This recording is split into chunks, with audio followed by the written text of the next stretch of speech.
श्रद्धालु जिज्ञासु श्रोताओं, पर्वाधिराज पर्युषण पर्व का आज तीसरा दिवस प्रारंभ हुआ। इस तीसरे दिवस की आप सभी को हार्दिक हार्दिक बधाई, शुभकामनाएं। ये पर्व जो कि जागरण का पर्व है, ये पर्व पर्युषण किसी घटना विशेष से या किसी व्यक्ति विशेष से संबंधित नहीं है। पर्युषण का मतलब होता है उपासना। उपासना किसकी? क्योंकि सब लोग शरीर की उपासना कर रहे हैं, धन की, वैभव की, यश की, प्रतिष्ठा की उपासना में अधिकांश लोग लगे हुए हैं। और परमात्मा कहते हैं कि ये देह की उपासना, ये धन, वैभव, यश की उपासना जो है, ये सारी मुर्दे की उपासना है।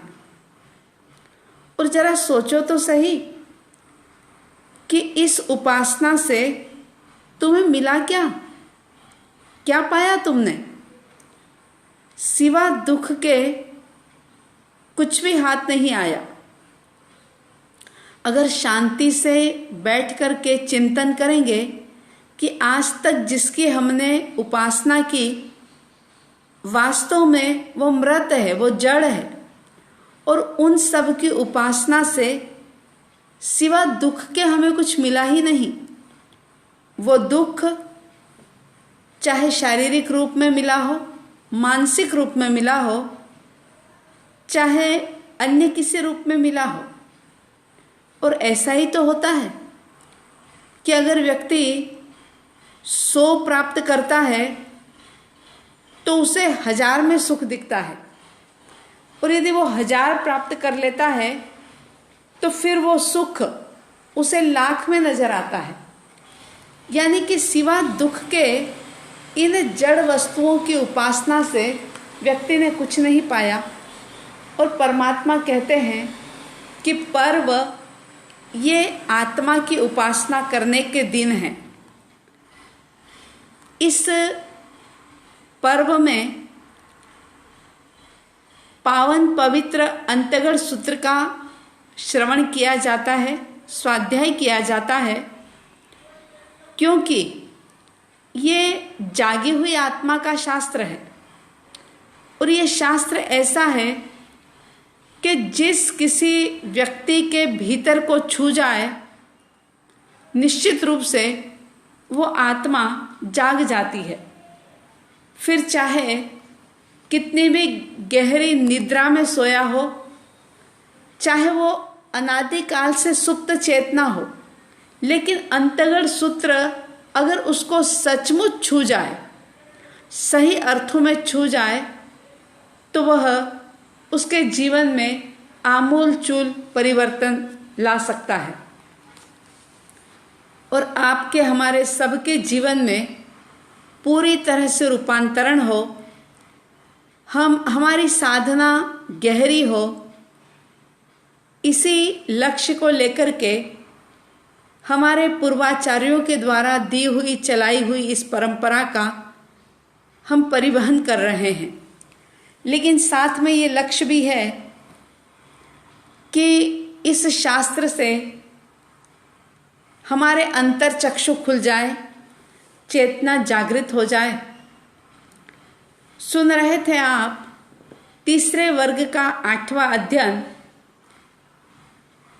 जब महारानी देवकी के घर से मुनिराज गोचरी लेकर के चले जाते हैं, एक शंका का समाधान होता है, लेकिन महारानी देवकी के मन में अनेक प्रकार के संकल्प विकल्प पैदा हो जाते हैं। और बचपन की एक बात जो कि अतिमुक्तक अणगार के द्वारा कही गई थी, वो बात एकदम से उनके स्मृति पट पर उभर आती है और वे सोचती है महारानी देवकी कि अतिमुक्त कुमार ने मुझे कहा था कि देवकी तुम एक जैसे 8 पुत्रों को जन्म दोगी और वे सभी पुत्र जो हैं वे बड़े ही सुंदर होंगे, सौंदर्यशाली होंगे, रूपवान होंगे। और इतना ही नहीं, अतिमुक्त कुमार ने यह भी कहा था कि तुम्हारे सिवाय ऐसी कोई दूसरी माता ऐसे सुंदर पुत्रों को जन्म दे सके इस भरत क्षेत्र में तो नहीं होगी।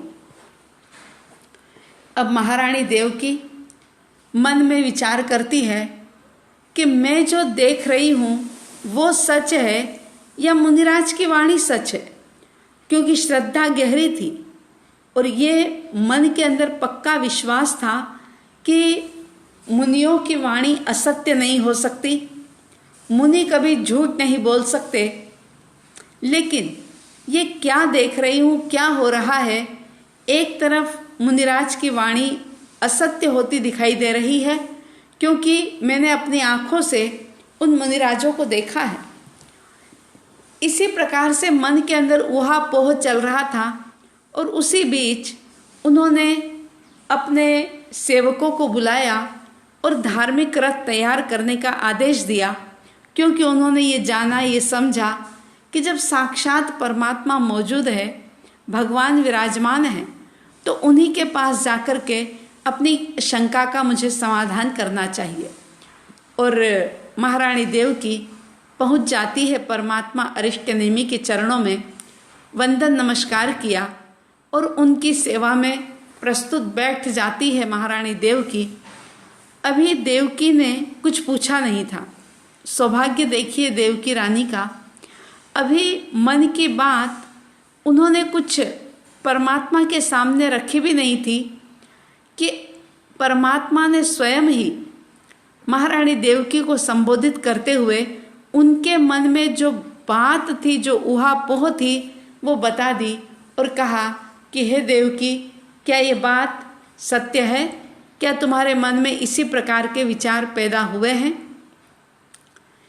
देवकी देवी कहती है कि भगवान, आप जो फरमा रहे हो वो यथा तथ्य है, सत्य है।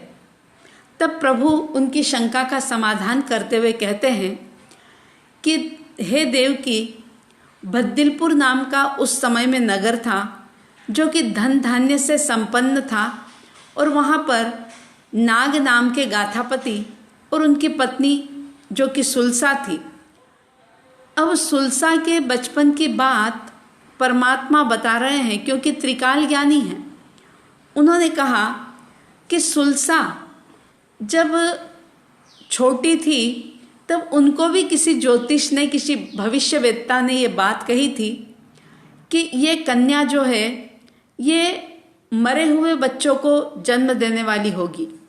जब सुलसा के माता पिता से ये बात कही गई तो सुलसा को माता पिता ने इस प्रकार के संस्कार दिए, उनको कुछ सिखाया और वो सुलसा जो कि बचपन से ही हिरण्यगमेशी नामक देव की आराधना करने लगी, उनकी भक्ति करने लगी।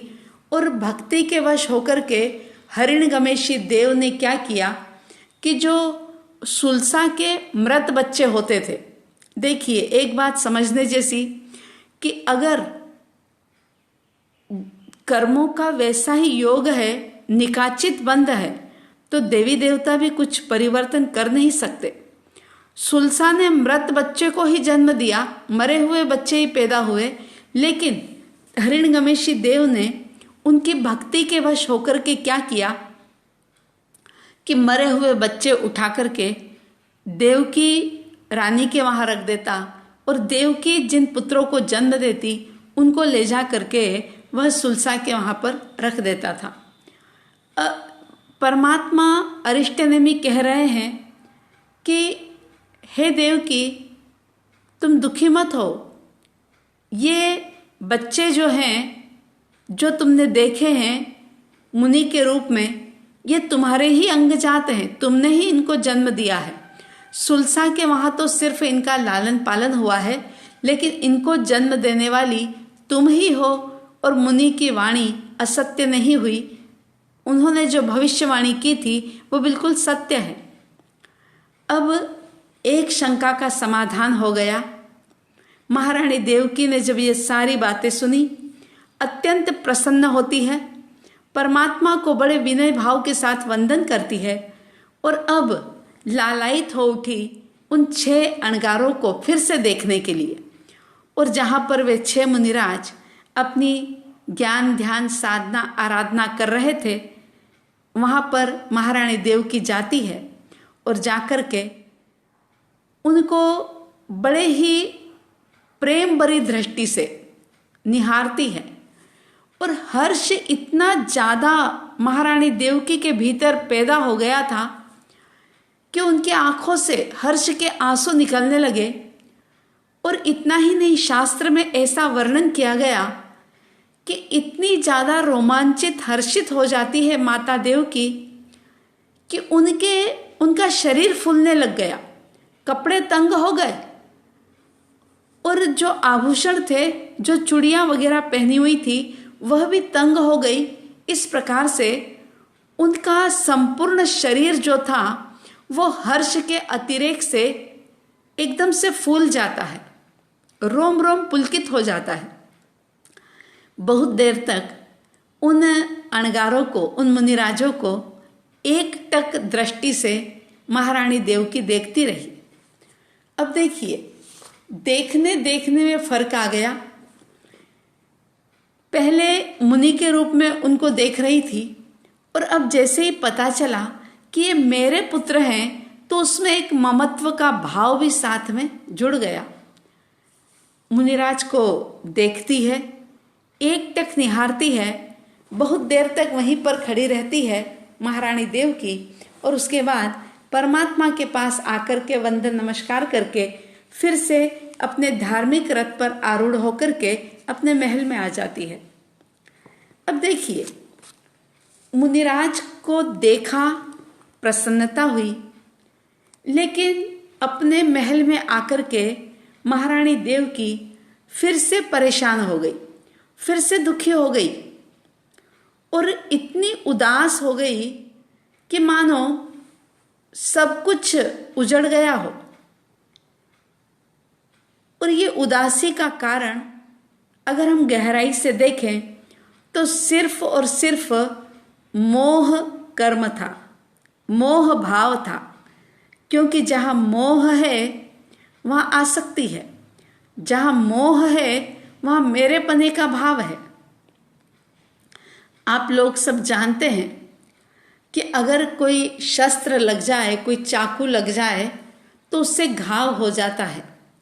अगर किसी को कांटा लग जाए तो वो कांटा सालता रहता है, दर्द देता रहता है। अगर असावधानीवश बहनों का हाथ अगर गैस पर लग जाए या गर्म कोई बर्तन पकड़ने में आ जाए तो कई बार हमारी माताओं बहनों को छाला हो जाता है, यानी आग जो है वो छाला पैदा कर देती है। लेकिन ज्ञानी कहते हैं कि ये मोह जो है ये इंसान को बिल्कुल बेभान बना देता है और इस संसार के अंदर जन्म मरण का कारण यदि कोई है तो वो सिर्फ एक मोह कर्म है। पूछा गया कि हे भगवान, किम दुख मूलम, दुख का मूल कारण क्या है? बाहर में तो बहुत सारे कारण हो सकते हैं, लेकिन परमात्मा कहते हैं ममता विधानम, ममत्त बंधम च महाभयावहम। ये ममता का बंधन, ये आसक्ति का बंधन, ये मेरेपने का बंधन जो है ये महाभयंकर बंधन होता है। महारानी देवकी को पता लग गया कि ये मेरे बेटे हैं। खुशी हुई, लेकिन महल में आकर के दुख हुआ। दुख इस बात का हुआ, मोह कर्म उनको रुला रहा है और ये विचार पैदा हो रहे हैं मन के अंदर कि अरे मैं कैसी हतभागी हूँ, मैं कैसी कम नसीब हूँ कि मैंने 1 नहीं 2 नहीं 7 पुत्रों को जन्म दिया, लेकिन एक की भी मैंने बाल क्रीड़ा को नहीं देखा। एक का भी मैंने बचपन नहीं देखा, एक भी बच्चे की किलकारियों से आनंद का अनुभव नहीं किया। वास्तव में वे माताएं धन्य हैं, वे भाग्यशाली हैं जो बच्चों को जन्म देने के बाद उनकी बाल क्रीड़ाओं को भी देखती है, उसका भी आनंद लेती है। अक्सर ऐसा होता है कि जो चीज व्यक्ति के पास होती है उसमें उसे संतुष्टि नहीं होती, सुख हमेशा उसे आगे सरकता हुआ दिखाई देता है। जैसा कि मैंने अभी बताया कि धन का, वैभव का, पद का, प्रतिष्ठा का सुख जो है वह आगे आगे सरकता चला जाता है। अगर व्यक्ति को 1000 रुपए की चाहत है और वो 1000 मिल गए तो उस 1000 में उसको सुख नहीं दिखेगा, वो फिर लाख की तरफ दौड़ेगा। लाख मिले तो वो फिर करोड़ की तरफ दौड़ेगा। यानी कि सुख हमेशा भौतिक पदार्थों से आगे आगे आगे ही बढ़ता हुआ नजर आता है। तो महारानी देवकी भी बड़ी खेद खिन्न होती है, आर्त ध्यान करती है। और अभी वो आर्त ध्यान के अंदर डूबी हुई थी कि उसी वक्त संयोग से श्री कृष्ण वासुदेव 3 खंड के अधिपति, जो कि अपनी दैनिक दिनचर्या से निवृत्त होकर के अपने राज दरबार में जाने से पूर्व माता देवकी को वंदन करने के लिए आते हैं, प्रणाम करने के लिए आते हैं। सौभाग्यशाली होते हैं वे माता पिता जिनके बच्चे माँ बाप को देव के रूप में देख करके उनकी पूजा करते हैं, उनको प्रणाम करते हैं, उनका आशीर्वाद लेते हैं। और भाग्यशाली होते हैं वे बच्चे जिनको बचपन से ही, गर्भ से ही माता ने इस प्रकार के सुंदर संस्कार दिए होते हैं। आज कई माता पिता बच्चों की शिकायत करते हैं, बच्चे कहना नहीं मानते, बच्चे ऐसे, बच्चे वैसे। लेकिन मूल बात जो है कि जब संस्कार देने का समय था तब जागरूकता नहीं रखी, और अब जब घड़ा पक गया और फिर उसको आकार देने की कोशिश की जाए तो वो असंभव है।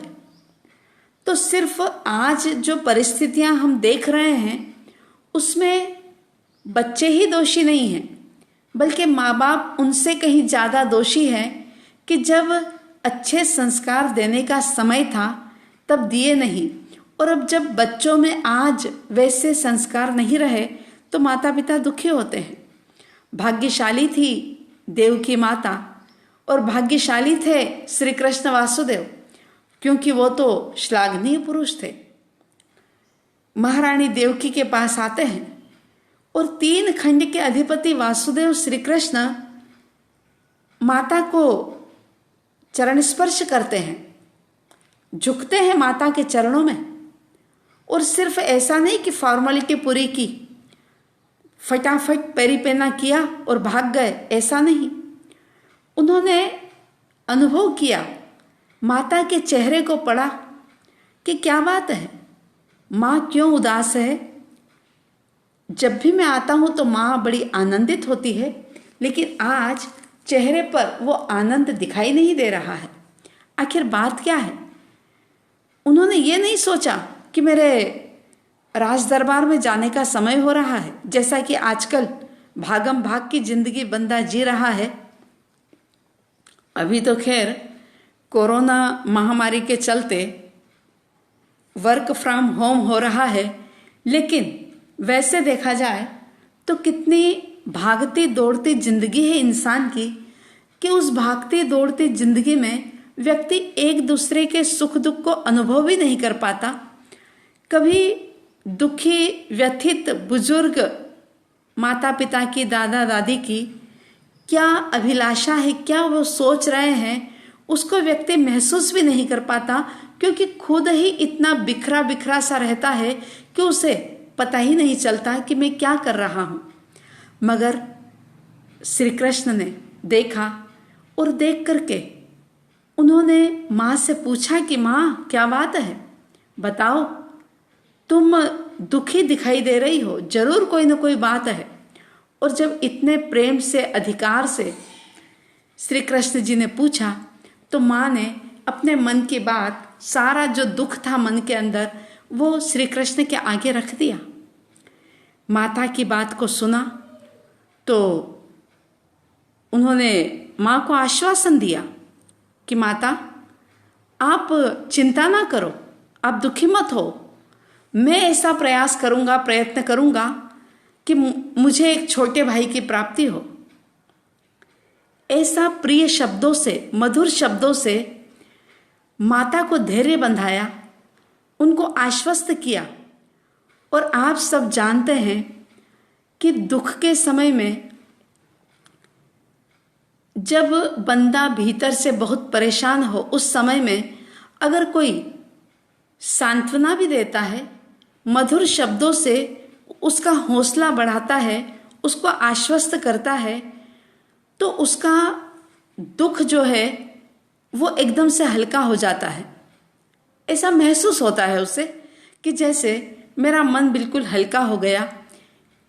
श्री कृष्ण जी ने कुछ सोचा नहीं था कि मैं क्या करूँगा और कैसे मैं ये प्रयास करूँगा। उन्होंने कुछ भी नहीं सोचा, बस उन्होंने तो माँ को आश्वस्त किया और वहाँ से निकल करके श्री कृष्ण वासुदेव पौषधशाला में चले जाते हैं। पौषधशाला में जाकर के उन्होंने अट्ठम यदि तेला किया और उस तेले में उन्होंने अपने एक मित्र देव की आराधना की। अब एक खास बात, किसी के मन में जो जानकार है, जिज्ञासु हैं, उन श्रावक श्राविकाओं के मन में इस बात को सुनकर के एक सवाल शायद पैदा हो सकता है कि वासुदेव जो एक नौकारसी का तप भी नहीं कर पाते, तो भला उन्होंने तेला तप कैसे कर लिया। तो ये बात समझ लेना कि जो तेला किया वो कर्म निर्जरा के लिए नहीं किया, आत्मविशुद्धि के लिए नहीं किया, बल्कि भौतिक लालसा के लिए और अपने मित्र देव की आराधना के लिए उन्होंने तेला किया था। इसलिए इसे हम एक प्रकार का लंघन कह सकते हैं कि 3 दिन भोजन आदि सारी चीजों को छोड़ करके वे सिर्फ अपने मित्र देव की उपासना करते हैं। और मित्र देव की आराधना करने के बाद जब उनकी आराधना परिपक्व होती है तो उनका मित्र देव हरिणगमेशी देव वहाँ पर उपस्थित होता है और श्री कृष्ण वासुदेव से पूछते हैं कि आपने मुझे क्यों याद किया, तो बताओ, मैं आपकी सेवा में उपस्थित हूँ। तब श्री कृष्ण जी ने जो बात थी वो कह दी कि बस मैं ये चाहता हूँ कि मुझे एक छोटे भाई की प्राप्ति हो, यानी कि एक छोटे भाई का जन्म हो, ये मेरी इच्छा है। तब हरिणगमेशी देव ने श्री कृष्ण वासुदेव से कहा था कि आप चिंता ना करो, देवलोक का एक देव, क्योंकि उन्होंने ये बात अवधि ज्ञान से जानी थी, इसलिए वो कह रहे हैं कि देवलोक का एक देव वहाँ की आयुष्य पूर्ण करके आपके छोटे भाई के रूप में जन्म लेगा।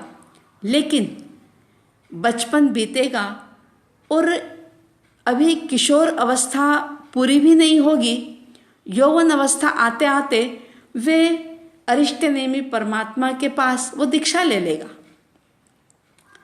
और ऐसा हरिणगमेशी देव ने कहा और वो अपने स्थान पर चले जाते हैं।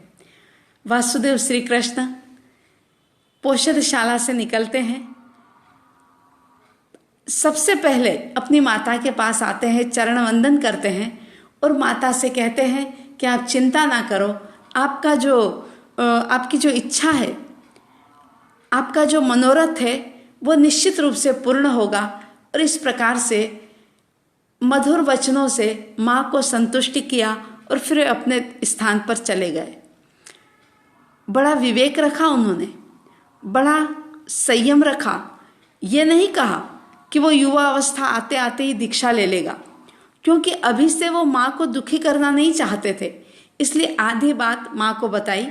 ये बात एक प्रेरणा देती है कि हर इंसान को इस प्रकार का विवेक जरूर होना चाहिए कि कब बोलना, कितना बोलना, कौन सी बात बोलना और कौन सी बात कब नहीं बोलना।